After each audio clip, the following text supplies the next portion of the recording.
ఆ ముఖ్యమంత్రి రేవంత్ రెడ్డి గారు 500 రూపాయలు ఒక్కొక్క క్వింటాల్కు అంటే అధ్యక్ష ఒక 40 సంచులు పండించే రైతుకు ఒక 20,000 రూపాయలు అధికంగా ఆదాయం వచ్చే విధంగా మేము బోనస్ మద్దతు ధర ప్రకటిస్తున్నామన్న విషయాన్ని కూడా మీకు అందరూ కూడా తెలియజేస్తూ అధ్యక్ష అదే విధంగా అధ్యక్ష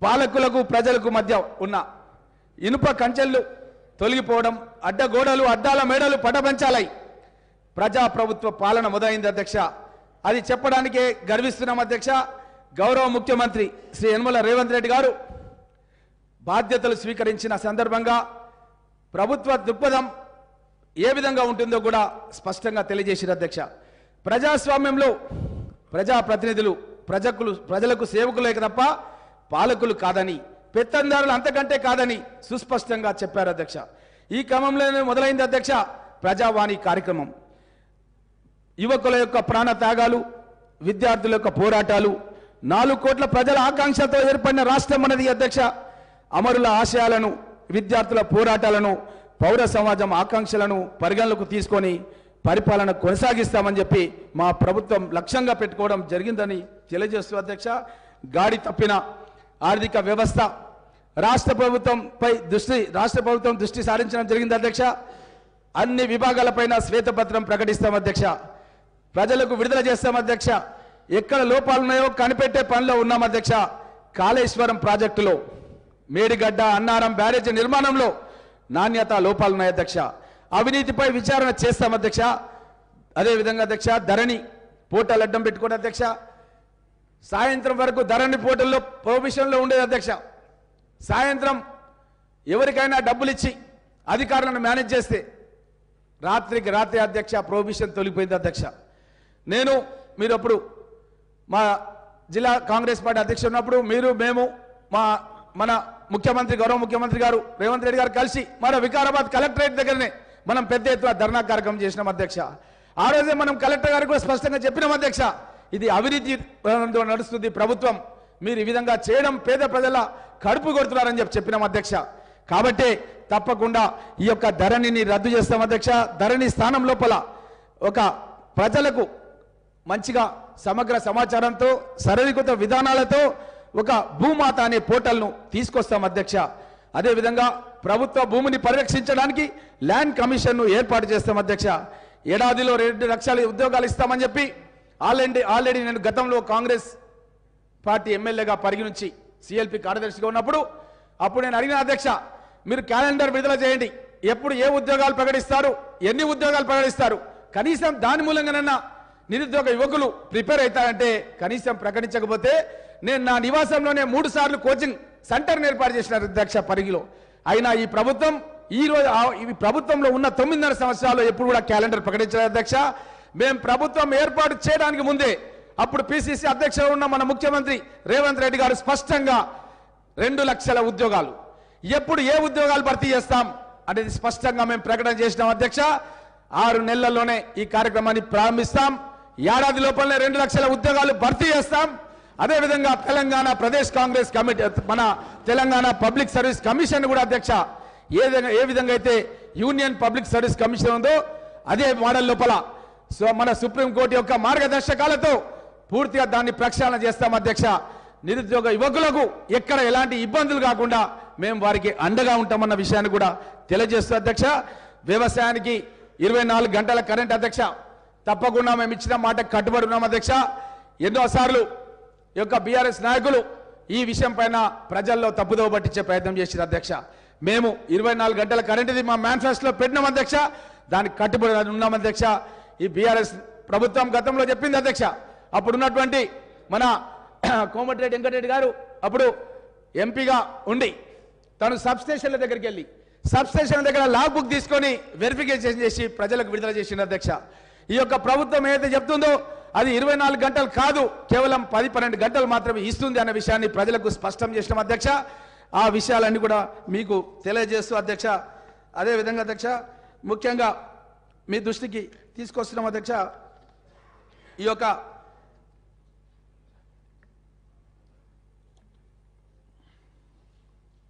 ప్రజాభిప్రాయ సేకరణలో హైకోర్టు ఆదేశానుసారం అధ్యక్ష ఫార్మా సిటీని మా రంగారెడ్డి జిల్లాలో ఏర్పాటు చేసి రైతుల దగ్గర ఉన్నటువంటి భూములను ప్రభుత్వం గుత్తాధిపత్యంగా ప్రజల యొక్క ఆరోగ్యాన్ని కూడా పట్టించుకోకుండా అలాట్మెంట్ చేసింది అధ్యక్ష.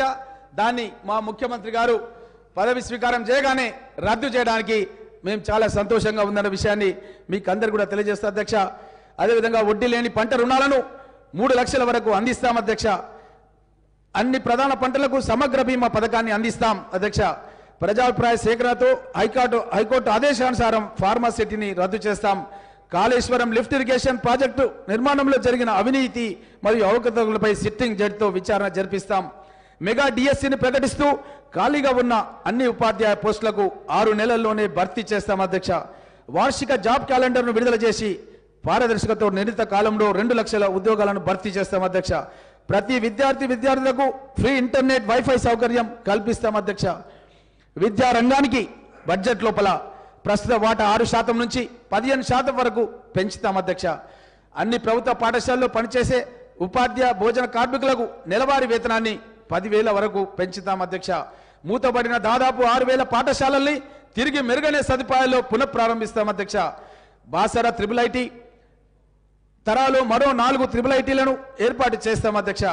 ఆరోగ్యశ్రీ పథకం పరిమితి 10 లక్షల నుంచి మరియు ఈ పథకం మోకాలు సర్జరీకి కూడా వర్తింపజేస్తాం అధ్యక్ష. ధరణి పోర్టల్ స్థానంలో భూమాత పోర్టల్ను ప్రవేశపెట్టి భూ హక్కులు కోల్పోయిన రైతులందరూ కూడా న్యాయం చేస్తాం అధ్యక్ష. భూ సంస్కరణల ద్వారా పేదలకు పంపిణీ చేసిన దాదాపు 25 లక్షల ఎకరాలపై పూర్తి స్థాయి భూ హక్కులను కల్పిస్తాం అధ్యక్ష. 73, 74వ రాజ్యాంగ సవరణల ప్రకారం 3 అంచెల స్థానిక సంస్థలను బలోపేతం చేసి విధులు, నిధులు మరియు నిర్వహణ బాధ్యతలను అప్పగిస్తాం అధ్యక్ష. గ్రామ పంచాయతీ వార్డు మెంబర్లకు గౌరవ వేతనం నెలకు 1,500 రూపాయలు ఇస్తాం అధ్యక్ష. అదేవిధంగా మాజీ సర్పంచ్, ఎంపీటీసీ మరియు జెడ్పీటీసీల సభ్యులకు గౌరవ పెన్షన్ అందజేస్తాం అధ్యక్ష. ప్రభుత్వ ఉద్యోగులు మరియు పెన్షన్లందరికీ పెండింగ్లో ఉన్న 3 డిఏలను తక్షణమే చెల్లిస్తాం అధ్యక్ష. ప్రస్తుతం ఉన్న సిపిఎస్ విధానాన్ని రద్దు చేసి ప్రభుత్వ ఉద్యోగులకు ఓల్డ్ పెన్షన్ విధానాన్ని తీసుకొస్తాం అధ్యక్ష. ప్రభుత్వ ఉద్యోగులకు ఆర్టీసీ సిబ్బంది కొత్త పిఆర్సీ ప్రకటించి 6 నెలల్లోపే సిఫార్సులను అమలు చేస్తాం అధ్యక్ష. ఆర్టీసీ సిబ్బందికి 2 పిఆర్సీ బకాయిలను వెంటనే చెల్లిస్తాం అధ్యక్ష. ప్రతి ఆటో డ్రైవర్కు సంవత్సరానికి 12,000 రూపాయలు ఆర్థిక సాయం చేస్తాం అధ్యక్ష. పెండింగ్లో ఉన్న అన్ని ట్రాఫిక్ చలాన్లు 50% రాయితీతో వన్ టైం సెటిల్మెంట్ ద్వారా పరిష్కరిస్తాం అధ్యక్ష. బెల్ట్ షాపులను పూర్తిగా రద్దు చేస్తాం అధ్యక్ష. ఎస్సీ వర్గీకరణ అనంతరం మాదిగ, మాల, ఇతర ఎస్సీ ఉపకులాలకు కొత్తగా 3 ఎస్సీ కార్పొరేషన్లు ఏర్పాటు చేస్తాం అధ్యక్ష. బీసీల కులగణన చేసి జనాభా ప్రతిపాదకగా రిజర్వేషన్లు కల్పిస్తాం అధ్యక్ష. సంచార జాతులకు విద్యా ఉద్యోగ అవకాశాల్లో 5% రిజర్వేషన్ కల్పిస్తాం అధ్యక్ష. ప్రతి జిల్లా కేంద్రంలో ప్రొఫెసర్ జయశంకర్ పేరు మీద బీసీ భవన్ ఏర్పాటు చేస్తాం అధ్యక్ష. జనగామ జిల్లాకు సర్దార్ సర్వాయి పాపన్న గౌడ్ పేరు పెడతాం అధ్యక్ష. అన్ని వెనుకబడిన కులాల వారికి కార్పొరేషన్లు ఏర్పాటు చేసి తగు నిధులు కేటాయిస్తాం అధ్యక్ష. వెనుకబడిన తరగతులకు బీసీ సప్లాన్ అమలు చేస్తాం అధ్యక్ష. ఈబీసీలకు ప్రత్యేక సంక్షేమ బోర్డు ఏర్పాటు చేస్తాం అధ్యక్ష. సరిపడిన నిధులతో మైనార్టీ సప్లాన్ తీసుకొస్తాం అధ్యక్ష. నిరుపేద హిందూ మరియు మైనార్టీ ఆడపడుచులకు వివాహ సమయంలో ఇచ్చే 1,00,000 రూపాయలతో పాటు ఇందిరమ్మ కానుకగా 1 తులం బంగారం కూడా ఇస్తాం అధ్యక్ష. సింగరేణి సంస్థలో కారుణ్య నియామకాల విధానాన్ని పునఃపరిశీలించి సరళీకృతం చేస్తాం అధ్యక్ష. సింగరేణి సంస్థ ప్రైవేటీకరణకు కాంగ్రెస్ పార్టీ ఎట్టి పరిస్థితులను అనుమతించారు అధ్యక్ష. బీడీ కార్మికులకు జీవిత బీమా ఈఎస్ఐ పరిధిలోకి తీసుకొస్తాం అధ్యక్ష. ప్రమాదవశాత్తు చనిపోయే గీత కార్మికులకు 10 లక్షల వరకు ఎక్స్ గ్రేషియా పెంచుతాం అధ్యక్ష. యాదవ కుర్మలకు దళారీలు లేకుండా నేరుగా 2 లక్షల గొర్రెల పెంపకం అందజేస్తాం అధ్యక్ష. రాజస్థాన్ తరాలో అసంఘటిత కార్మికులకు ఉదాహరణకు భవన నిర్మాణ కార్మికులు, ఆటో డ్రైవర్లు, క్యాబ్ డ్రైవర్లు, స్విగ్గీ, జొమాటోలో పనిచేసే వారికి సామాజిక భద్రత కల్పిస్తాం అధ్యక్ష. స్వయం సహాయక బృందాలను పావుల వడ్డీతో పరిమితిని 10 లక్షల రూపాయల వరకు రుణ పరిమితిని పెంచుతాం అధ్యక్ష. పుట్టిన ప్రతి బిడ్డకు ఆర్థిక సాయంతో కూడిన బంగారు తల్లి పథకాన్ని పునరుద్ధరిస్తాం అధ్యక్ష. 18 సంవత్సరాల పైబడి చదువుకునే ప్రతి యువతికి ఎలక్ట్రిక్ స్కూటర్ను అందజేస్తాం అధ్యక్ష. అందులో భాగంగానే 200 యూనిట్లు ప్రతి పేద కుటుంబానికి ఉచితంగా ఇస్తున్నాం అధ్యక్ష.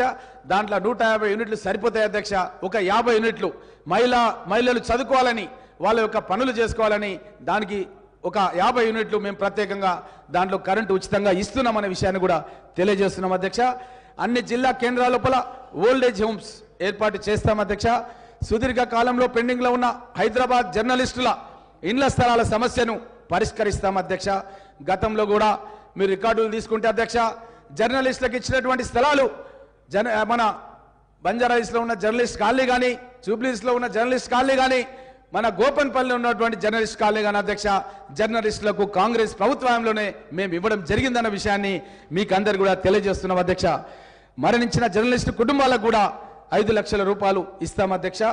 రాష్ట్రంలో ఉన్న ప్రజా పంపిణీ రేషన్ డీలర్లకు 5,000 గౌరవ వేతనం ఇస్తాం అధ్యక్ష. ఇక తెల్ల రేషన్ కార్డులపై ఇక నుంచి సన్న బియ్యం సరఫరా చేస్తాం. గల్ఫ్ కార్మికుల కోసం సంక్షేమ బోర్డు ఏర్పాటు చేస్తాం.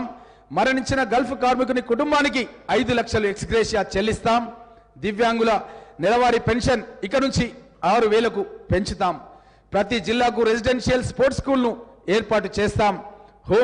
హోంగార్డుల వేతన సవరణలతో పాటు వారి అన్ని సమస్యలను తక్షణమే పరిష్కరిస్తాం. నిరుద్యోగులకు ఉపాధి కల్పనగా ప్రత్యేక పారిశ్రామిక విధానాన్ని తీసుకొచ్చి చిన్న మరియు మధ్యతరగతి పరిశ్రమలకు భారీ ప్రోత్సాహాలు అందజేస్తాం. అంగన్వాడీ టీచర్లకు నెలసరి వేతనం 18,000కు పెంచుతూ ఈపీఎఫ్ పరిధిలోకి తీసుకొచ్చి ఉద్యోగ భద్రత కల్పిస్తాం అధ్యక్ష. 50 సంవత్సరాలు దాటిన జానపద కళాకారులకు నెలకు 3,000 రూపాయల పెన్షన్ చెల్లిస్తాం అధ్యక్ష. ఉస్మానియా ఆసుపత్రిని హెరిటేజ్గా గుర్తించి పూర్తి స్థాయిలో ఆధునీకరించి పూర్వ వైభవాన్ని తీసుకొస్తాం అధ్యక్ష. బీఆర్ఎస్ ప్రభుత్వం అధ్యక్ష, వాళ్ళు 2004లో ప్రభుత్వానికి రాకముందు అధ్యక్ష, ఉస్మానియా ఆసుపత్రి దగ్గర ట్విన్ టవర్ హాస్పిటల్స్ కడతామన్నారు అధ్యక్ష. ట్విన్ టవర్ హాస్పిటల్స్ కడతామని చెప్పి అప్పుడు నేను అష్యూరెన్సెస్ కమిటీలో సభ్యుని అధ్యక్ష. అష్యూరెన్సెస్ కమిటీలో నేను అక్కడ ఉన్నటువంటి అధికారాన్ని అడిగిన అధ్యక్ష, ఎందుకు కట్టట్లేదంటే వాళ్ళు చెప్పిన విషయాలు అధ్యక్ష, అక్కడ డెంటల్ కళాశాల వాళ్ళు అబ్జెక్షన్ చేస్తున్నారంటే నేను అన్నాను, మేమంతా సభ్యులమంతా కలిసి విజిట్ చేస్తాం, డెంటల్ కాలేజ్ విద్యార్థులను ఒప్పిస్తామంటే మళ్ళీ నెక్స్ట్ మీటింగ్ కల్లా అదేం లేదు సార్, ఆర్కిటెక్ట్కు డ్రాయింగ్ పంపించడం వస్తుంది సార్ అన్నారు. కానీ కట్టలేదు అధ్యక్ష. ప్రభుత్వం కట్టాలన్న ఉద్దేశం లేదు అధ్యక్ష. పేద ప్రజలకు సంబంధించిన హాస్పిటల్ అధ్యక్ష, ఉస్మానియా హాస్పిటల్, అక్కడ ట్విన్ టవర్ కడతామని చెప్పి వాళ్ళ మేనిఫెస్టోలో పెట్టి 9.5 సంవత్సరాల అధికారంలో ఉండి కరోనా సమయం లోపల పేదవాళ్లకు ఆసుపత్రులే కరువై 1000 మంది చనిపోతుంటే కూడా పట్టించుకోలేదు అధ్యక్ష ఈ ప్రభుత్వం. అదేవిధంగా అధ్యక్ష, మన అంగన్వాడీ టీచర్ల మన ఉస్మాన్ ఎల్బీ నగర్, ఆరంగర్, మహదీపట్నం, బిహెచ్ఎల్ రూట్లలో కొత్త మెట్రో మార్గాలను కూడా నిర్మిస్తాం అధ్యక్ష. అదేవిధంగా అధ్యక్ష, గతం లోపల పాలన ఏ విధంగా ఉంటుండే అధ్యక్ష అంటే ఒక గజ్వేల్, ఒక సిద్దిపేట, ఒక సిరిసిల్ల అధ్యక్ష. మా ముఖ్యమంత్రి గారు ఏం చెప్పినారంటే ప్రమాణ స్వీకారం చేసిన రోజు అధ్యక్ష, అన్ని నియోజకవర్గాలకు సమానంగా అభివృద్ధి చేస్తామని చెప్పి గౌరవ ముఖ్యమంత్రి యనమల రేవంత్ రెడ్డి గారు చెప్పిండ్రు అధ్యక్ష. కానీ గతంలో ఏమైందంటే అధ్యక్ష, అభివృద్ధి అనేది కొన్ని నియోజకవర్గాలకే చేసి ఆ అభివృద్ధి ఏదో అన్ని నియోజకవర్గాలకు తెల్లారో మరునాడో జరుగుతుందనేది ఒక భావన కలిగే విధంగా పత్రికా మాధ్యమాల్లో, టీవీల్లో, పేపర్లో ప్రచారం చేసిరు అధ్యక్ష. ఆ విధంగా ప్రజలను నమ్మించి మోసం చేసిరు అధ్యక్ష. కానీ అధ్యక్ష, నేను పరిగి నియోజకవర్గం, మన ముఖ్యమంత్రి గారు కొడంగల్ నియోజకవర్గం అధ్యక్ష, మేము అపోజిషన్లో ఉండే అధ్యక్ష ఒక రైల్వే లైన్ శాంక్షన్ చేయించుకున్నాం అధ్యక్ష.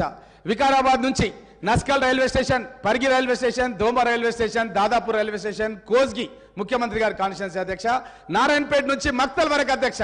మేమందరం కూడా ఇదే శాసనసభలో మాట్లాడినాం అధ్యక్ష. కానీ ఈ ప్రభుత్వం మా రైల్వే స్టేషన్కి సంబంధించిన ఏదైతే మార్జిన్ మనీ ఇవ్వాలో 400 కోట్ల రూపాయలు కేంద్ర మంత్రి మునియప్ప గారు పరిగికి వచ్చి పరిగిలో మీటింగ్ పెట్టి 400 కోట్లు శాంక్షన్ చేసిండు అధ్యక్ష. అప్పుడు ముఖ్యమంత్రి కిరణ్ కుమార్ రెడ్డి గారు ఎస్సీ ఎస్టీ సబ్ ప్లాన్ లో మీరు సభ్యులు అధ్యక్ష, అప్పుడు పరిగిలోనే ఒకరోజు నిద్ర చేసి ఎస్సీ రెసిడెన్షియల్ స్కూల్లో నిద్ర చేసి 400 కోట్లు విడుదల చేసిరు అధ్యక్ష. కానీ ఈ పథకాన్ని పక్కన పెట్టేసిరు అధ్యక్ష. సిద్దిపేటకు మాత్రం అధ్యక్ష రైల్వే స్టేషన్ మొన్ననే 3 నెలల కింద స్టార్ట్ చేసుకున్నారు అధ్యక్ష. ఇది మా ప్రాంతానికి తీరని అన్యాయం చేయడం జరిగింది అధ్యక్ష. అదేవిధంగా హైదరాబాద్ నుంచి బీజాపూర్ వరకు వయా పరిగి కొడంగల్ నుంచి అధ్యక్ష జాతీయ రహదారి పోవాలి అధ్యక్ష. అప్ప జంక్షన్ నుంచి మన్నగూడ వరకు ఈ రోజు వరకు భూసేకరణ చేయలేదు, పనులు ప్రారంభించలేదు అధ్యక్ష. ఇది 4 లైన్లు వేయాల్సిన మన్నగూడ నుంచి కొడంగల్ నుంచి ఏదైతే ఉండను ఆ రోడ్డును 3 లైన్లకు వేసిరు అధ్యక్ష. ఇది మా ప్రాంతానికి మేము శాంక్షన్ చేయించుకునే అధ్యక్ష. కేంద్రంలో కాంగ్రెస్, రాష్ట్రంలో కాంగ్రెస్ ఉన్నప్పుడు శాంక్షన్ చేయించుకున్న పథకాలని ఈ బీఆర్ఎస్ ప్రభుత్వం వచ్చిన తర్వాత మా ప్రాంతానికి తీర అన్యాయం చేసిరు అధ్యక్ష. అదేవిధంగా అధ్యక్ష ప్రాణహిత చేవెళ్ల ప్రాజెక్ట్ అధ్యక్ష వైఎస్ రాజశేఖర రెడ్డి గారు ముఖ్యమంత్రిగా ఉన్నప్పుడు మీరు నేను అందరం కూడా కలిసి వికారాబాద్ బ్లాక్ గ్రౌండ్ లోపల రాజశేఖర రెడ్డి గారి దృష్టికి తీసుకొచ్చి నేను సమస్య ఈ యొక్క ప్రాణహిత చేవల వరకే కాదు 10 వరకు పొగిడించాలని చెప్పి ఆ రోజు ప్రకటన వచ్చే విధంగా నేను కృషి చేసిన అధ్యక్ష. ముఖ్యమంత్రి గారు నా పేరు తీసుకొని వికారాబాద్ గ్రౌండ్ లో అనౌన్స్ చేసిన అధ్యక్ష. ఈ యొక్క ప్రాణహిత చేవల ప్రాజెక్టులు పరిగి వికారాబాద్ ప్రాంతాలకు పొడిగిస్తున్నామని చెప్పి ఆ రోజు ప్రకటన చేసిన అధ్యక్ష. కానీ ప్రాణహిత చేవలను రీడిజైన్ లో భాగంగా అధ్యక్ష మన ప్రాంతానికి ట్రాన్స్ట్రా ఇండియా అనే కంపెనీకి 1100 కోట్ల రూపాయల కాంట్రాక్ట్ ఇచ్చారు అధ్యక్ష. ఇచ్చిన కాంట్రాక్టును రద్దు చేసిన అధ్యక్ష. రీడిజైన్ పేరిట గోదావరి జలాలు ఆదిలాబాద్ నుంచి సముద్రానికి పోయే నీళ్ళని కాలువలలో తీసుకొచ్చి మన చెల్క పొలాలకు నీళ్లు తీసుకుందామంటే అడ్డుపడ్డారు అధ్యక్ష ఈ పాలకులు గతం లోపల. అదేవిధంగా రీడిజైనింగ్ చేసి దాన్ని కొండపోచమ్మ రిజర్వాయర్ అని చెప్పి మన ప్రాంతానికి నీళ్లు రాలేదు అధ్యక్ష. మనం చాలాసార్లు మన చేవెళ్ళ నియోజకవర్గం మనం శంకర్పల్లి దగ్గరకు పోయి చందిప్ప దగ్గర దిగి చూసినాం అధ్యక్ష. క్రేన్లలో దిగి చూసినాం అధ్యక్ష. 100 మీటర్ల డెప్త్ లోపల క్రేన్లలో ఆ ఊట గారుతుంటే మిషన్ గన్లతో సాంచాలు కొట్టుకుంటా కార్మికులు పనిచేసిరు అధ్యక్ష. జేసీబీలు టిప్పర్లు ఆ 100 మీటర్ల లోపల నడుస్తున్నాయి అధ్యక్ష. ట్యూబ్ లైట్ల వెలుతురులో పనిచేస్తున్నారు అధ్యక్ష. అలాంటి పనిని నోటి దగ్గర వచ్చినటువంటి అన్నంని కొట్టేసిరు అధ్యక్ష. గతం లోపల ప్రాణహిత చేవెళ్ళ రద్దు చేసిరు అధ్యక్ష. అప్పుడు ముఖ్యమంత్రి గారు ఎస్సీ ఎస్టీ సప్లాన్ గురించి పరిగి వచ్చినప్పుడు అధ్యక్ష పాలమూరు రంగారెడ్డి జురాల నుంచి రావాలి అధ్యక్ష. జురాల మనకు దగ్గరలో ఉంది అధ్యక్ష. 70-80 కిలోమీటర్ల దూరం ఉంది. ఆ 70-80 కిలోమీటర్లు ఉన్న జురాలను రద్దు చేసి ఎక్కడో సదుర ప్రాంతంలో ఉన్న శ్రీశైలం నుంచి అప్పుడున్న బీఆర్ఎస్ ప్రభుత్వం వాళ్ళు ఒక టెండరింగ్ స్టార్ట్ చేసి రంగారెడ్డి జిల్లాలో కానీ వికారాబాద్ జిల్లాలో కానీ అధ్యక్ష ఒక గడ్డపార దిగలేదు అధ్యక్ష. మా పరిస్థితి ఎట్లయిపోయిందంటే నా ఘాట్కా అంటారు కదా అధ్యక్ష. అట్లా అయిపోయింది అధ్యక్ష. మేము సాధించుకున్న ప్రాణైతే చేవెళ్ళ రీడిజైన్ లో రద్దు చేశారు అధ్యక్ష. పాలమూరు రంగారెడ్డి కిరణ్ కుమార్ రెడ్డి గారే మొట్టమొదటి అడ్మినిస్ట్రేటివ్ శాంక్షన్ ఇచ్చారు అధ్యక్ష జీవో. దాన్ని కూడా పక్కన పెట్టి మా దగ్గర ఎలాంటి పనులు కూడా ప్రారంభించలేదు అధ్యక్ష. ఇది చాలా బాధాకరం అధ్యక్ష. మా దగ్గర ఉన్నటువంటి రైతాంగం మాదంతా కూడా పేద వ్యవసాయదారులు ఉండేటటువంటి ప్రాంతం అధ్యక్ష. మా ప్రాంతానికి నీళ్లు రాకుండా అడ్డుకున్నారు అధ్యక్ష. ఈ విధంగా నీళ్ల లోపల అడ్డుకున్నారు అధ్యక్ష. నిధులు ఎస్సీ ఎస్టీ సప్లాన్ తీసుకొచ్చినాం అధ్యక్ష. ఎస్సీ ఎస్టీ సప్లాన్ లో భాగంగా అధ్యక్ష ఎస్సీలకు ఎస్టీలకు జనాభా నిష్పత్తి ప్రకారంగా వాళ్ళకు రావాల్సినటువంటి వాటా వాళ్ళ నివాస ప్రాంతాలకు పోవాలి అధ్యక్ష. అక్కడ ఇల్లు కట్టియాలి, రోడ్లు వేయాలి, పాఠశాలలు ఏర్పాటు చేయాలి, తాగునీటి వసతి ఏర్పాటు చేయాలి అధ్యక్ష. స్వయం సహాయక పథకాలను ప్రకటించాం అధ్యక్ష. కానీ ఈ ప్రభుత్వం వచ్చిన తర్వాత అధ్యక్ష ఎస్సీ ఎస్టీ సబ్ ప్లాన్ కు తూట్లు పొడిచి ఇతర పథకాలకు ఆ డబ్బును వాళ్ళు మార్చడం జరిగింది అధ్యక్ష. దానికే ఎస్సీ ఎస్టీలు తెలంగాణ రాష్ట్రంలో ఈ రోజు బాధల్లో ఉన్నారు అధ్యక్ష. ఎందుకంటే వాళ్లకు మనం తీసుకొచ్చినటువంటి చట్టం మనం ఆ రోజు అందరం కలిసి పరిగిలోనే ఒక ఎస్సీ రెసిడెన్షియల్ స్కూల్లో కాంగ్రెస్ ముఖ్యమంత్రి కిరణ్ కుమార్ రెడ్డి గారు నేలపైన పడుకొని ఎస్సీ ఎస్టీ విద్యార్థులు ఎవరికి కూడా తక్కువ కాదు, భగవంతుడు మనకందరు కూడా సమానమైనటువంటి మేధస్సులు ఇచ్చిండు. మనం కనుక కష్టపడి చదువుకుంటే భారతరత్న బాబాసాహెబ్ అంబేద్కర్ ఏ విధంగా అయితే ప్రపంచంలోనే పెద్ద ప్రజాస్వామ్య దేశమైనటువంటి మన దేశానికి రాజ్యాంగం రాసిండ్రో గ్రామాల్లో ఉండే పేదలు ఎస్సీలు ఎస్టీలు కూడా ఆ విధంగా అభివృద్ధి చెందాలన్న ఉద్దేశంతోనే ఆ రోజు ఎస్సీ ఎస్టీ సప్లాన్కి మనం చట్టబద్ధత కల్పించడం అధ్యక్ష. కానీ చట్టబద్ధత కల్పించిన దానికి గత పాలకులు తూట్లు పొడిచిరు అధ్యక్ష. కాబట్టి మళ్ళీ తప్పకుండా మేము దీన్ని ఎస్సీ ఎస్టీ సప్లాన్ కూడా కాంగ్రెస్ ప్రభుత్వం లోపల తప్పకుండా మేము దాన్ని పునః పరిశీలించి తీసుకొస్తామన్న విషయాన్ని కూడా తెలియజేస్తా అధ్యక్ష. అదేవిధంగా అధ్యక్ష మన ప్రాంతాన్ని ఎక్కడో ఉన్నటువంటి జోగులాంబ జోన్ అధ్యక్ష మనకేమాత్రం కూడా సంబంధం లేదు అధ్యక్ష. మన ప్రాంతంలో ఉన్న నిరుద్యోగ యువకులకు ఉద్యోగాలు వచ్చే ప్రసక్తి లేదు అధ్యక్ష. గత ప్రభుత్వం లోపల జోగులాంబ జోన్ ఏర్పాటు చేసి ఉద్యోగాలు లేని ప్రాంతానికి ముడిపెట్టిరు అధ్యక్ష మన వికారాబాద్ జిల్లాని. అప్పుడు మనం ఆ యొక్క జోగులాంబ జోన్కు వ్యతిరేకంగా పెద్ద ఎత్తున మనం పోరాటం చేసి ప్రభుత్వం 6 నెలల తర్వాత మళ్ళీ పునఃపరిశీలించి వాళ్ళు ఇచ్చిన ఉత్తర్వులను మళ్ళీ వాళ్ళు విత్డ్రా చేసుకునే విధంగా కాంగ్రెస్ పార్టీ తరఫున జిల్లా అధ్యక్షుడిగా మనమంతా కూడా కలిసి పోరాటం చేసి మళ్ళీ వికారాబాద్ జిల్లాని మళ్ళీ మనం చార్మినార్ జోన్ తీసుకొచ్చినాం అధ్యక్ష. ఎందుకంటే మనం హైదరాబాద్ రూరల్ అన్న అధ్యక్ష. మనం గతం లోపల హైదరాబాద్ జిల్లా నేను రాస్తుంటాను అధ్యక్ష. మా అన్న ఎయిర్ ఫోర్స్ లో పనిచేస్తున్న అధ్యక్ష. నేను ఉత్తరం రాస్తుంటే రవీందర్ రెడ్డి ఎయిర్ ఫోర్స్ లో పనిచేసేటప్పుడు శివారెడ్డిపల్లి పరిగి అదేవిధంగా హైదరాబాద్ జిల్లాను రాస్తుంటే అధ్యక్ష. అట్లాంటి హైదరాబాద్ జిల్లా వాస్తవ్యులను ఎక్కడో ఉన్న జోగులాంబ జోన్లో వేసి మా ప్రాంతానికి నిరుద్యోగ యువకులకు ఉద్యోగాలు రాకుండా చేసిన అధ్యక్ష. ఇప్పటికి కూడా అధ్యక్ష గండేడు మండలం మహమ్మదాబాద్ మండలం నా పరిగి నియోజకవర్గంలో ఇప్పటికీ జోగులాంబ జోన్లో ఉన్నాయి అధ్యక్ష. నేను తప్పకుండా గౌరవ ముఖ్యమంత్రి గారిని కోరుతాను అధ్యక్ష. ఆ 2 మండలాలను అదేవిధంగా కొడంగల్ కాన్స్టిట్యున్సీలో కూడా కొన్ని మండలాలని